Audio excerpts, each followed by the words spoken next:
Terima kasih pemirsa, balik lagi di Grebek.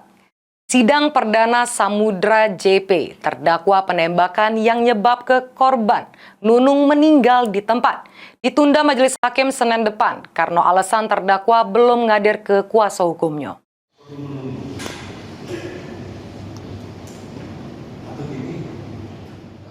Samudra JP, terdakwa penganiayaan dengan senjata api yang nyebab ke korban Nugroho alias Nunung, tewas di tempat akibat ditembak oleh terdakwa.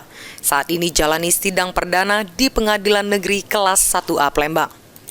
Namun sidang yang diketuai Majelis Hakim Edi Cahyono didampingi Hakim Anggota Idi Il-Amin Samo Edward.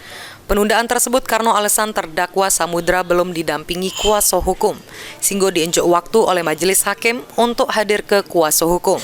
Ngebuat sidang perdana tersebut ditunda minggu depan pada Senin tanggal 2 Desember 2024. Diketahui pembunuhan tersebut terjadi di salah siko ruko di Kelurahan Kalidoni, Kecamatan Kalidoni, Kota Palembang pada tanggal 2 September 2024 yang lewat.